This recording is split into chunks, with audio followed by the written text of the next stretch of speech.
अस्सलाम वालेकुम स्टूडेंट्स, आज हमारे पास नेक्स्ट लेक्चर स्टार्ट हो रहा है हाइजेंस प्रिंसिपल के ऊपर। अब हाइजेंस ने जो बात की थी उसने कहा था कि बेसिकली जो लाइट है वो प्रोपागेट करती हैं in the form of wave, जिसको यंग डबल स्लिट एक्सपेरिमेंट के थ्रू वेरीफाई भी कर लिया गया।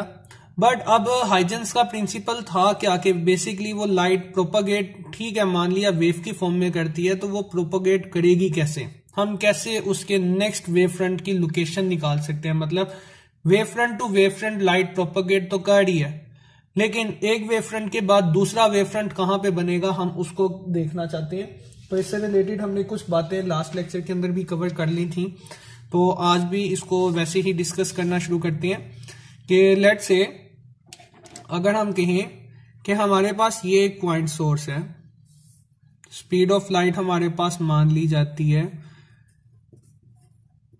हमने मान लिया कि वो हमारे पास c है, तो c और t के अगेंस्ट हमारे पास कुछ एक डिस्टेंस कवर होगा। मैं क्या करूं, c t plus delta t इसमें फर्दर टाइम कवर कर लूं, तो डेल्टा t टाइम के अकॉर्डिंगली हमारे पास जो डिस्टेंस आएगा वो कुछ एक डिस्टेंस होगा। जैसा कि मैं कह देता हूं कि s equal to c t के अकॉर्डिंगली यहां से जो वेव निकलेगी वो इस पॉइंट तक प्रोपोगेट करेगी।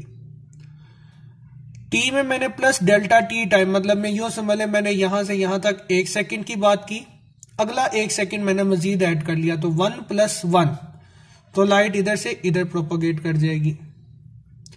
फर्दर इसमें एक डेल्टा टी 1 ऐड करूंगा तो लाइट इधर से इधर प्रोपोगेट कर जाएगी। तो होगा क्या, ये पॉइंट सोर्स था तो एक वेव फ्रंट यहां पे ड्रा होगा, एक वेव फ्रंट यहां पे ड्रा होगा, एक वेव फ्रंट यहां पे ड्रा होगा। हम पॉइंट सोर्स से अवे मूव करते जा रहे हैं विद रिस्पेक्ट टू टाइम।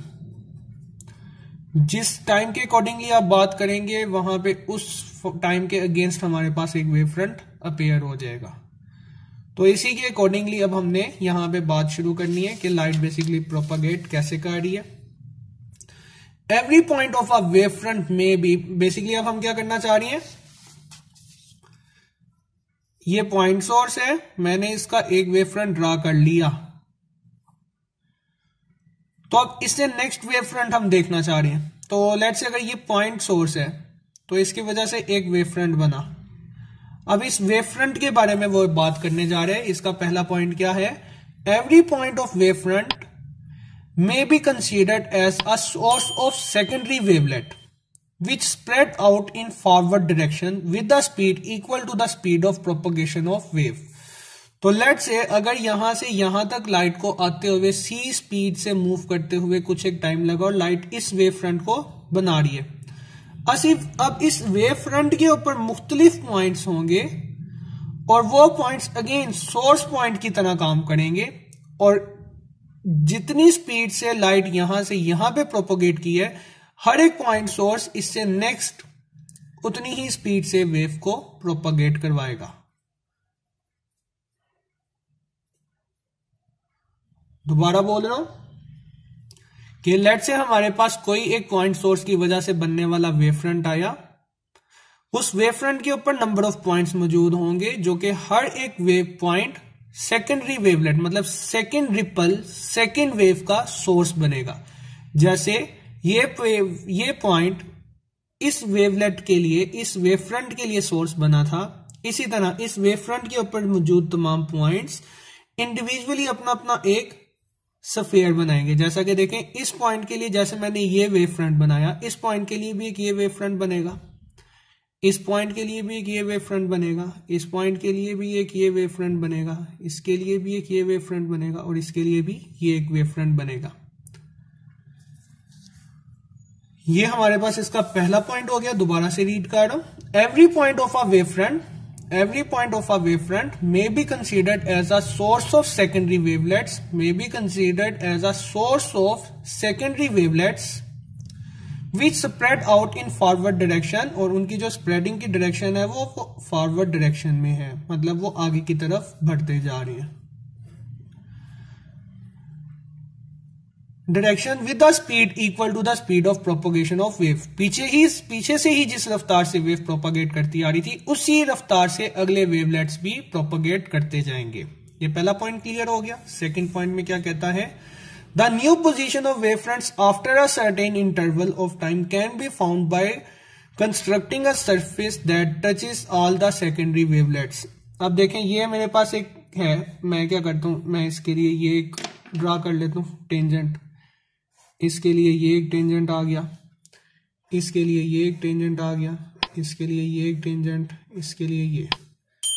तो यहां पे नोट करें ये मेरे पास एक इमेजिनरी तौर पे एक इस तरह की सरफेस बनेगी जो कि मेरे पास सेकेंडरी वेव फ्रंट आ जाएगा। ये मेरे पास वेव फ्रंट आ चुका है। तो सेम यही फिगर यहां पे जरा नीट करके बनी हुई है, उसको देख लेते हैं। ये हमारे पास था पॉइंट सोर्स।